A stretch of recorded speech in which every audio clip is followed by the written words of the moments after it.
Parce qu'on a l'impression que tout a été décidé en France continentale et que rien n'a été fait à partir des territoires outre-mer. C'est une hérésie de le croire. J'ai toujours considéré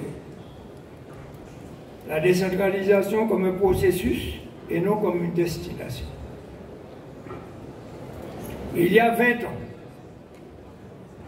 aux côtés des collectivités de Guadeloupe et de Guyane, qui sont là, ils peuvent témoigner. Nous avons plaidé en faveur d'un projet de développement social, économique et culturel, prenant en compte les identités spécifiques à chaque région.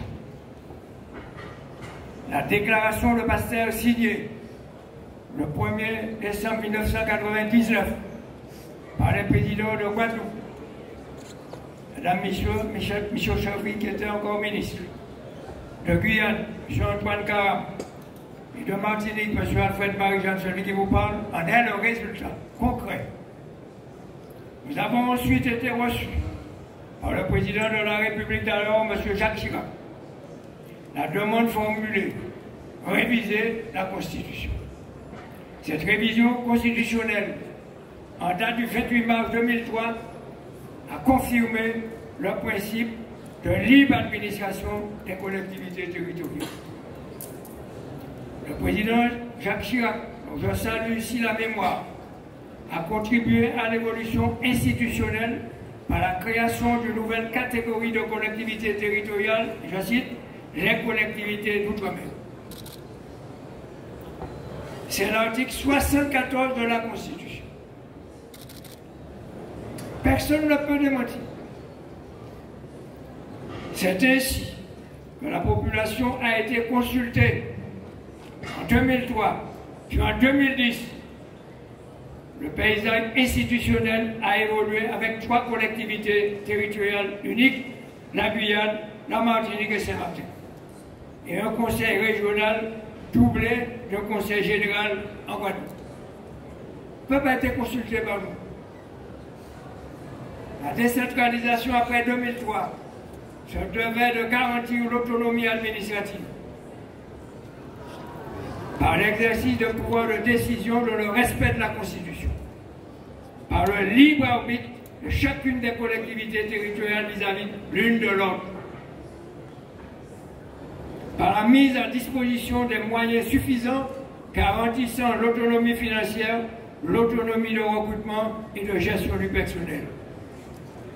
Il urge de parachever la révision constitutionnelle de mars 2003. En tant que président de la commission Outre-mer de la région de France, j'ai œuvré pour lever les freins à la décentralisation avec la publication en mars 2017 un livret intitulé « 6 propositions pour redonner des capacités financières aux régions et collectivités régionales d'outre-mer ». Hélas, toutes ces propositions sont restées sans réponse jusqu'ici.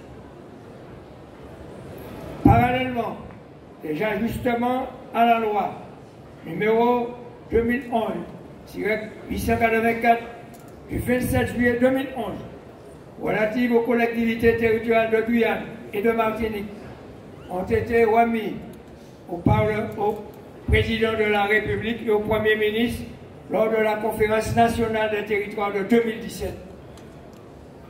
Il s'agit de pallier aux dispositions non couvertes par cette loi. Si on admet le principe de l'expérimentation en Outre-mer, il faut accepter des actions correctives.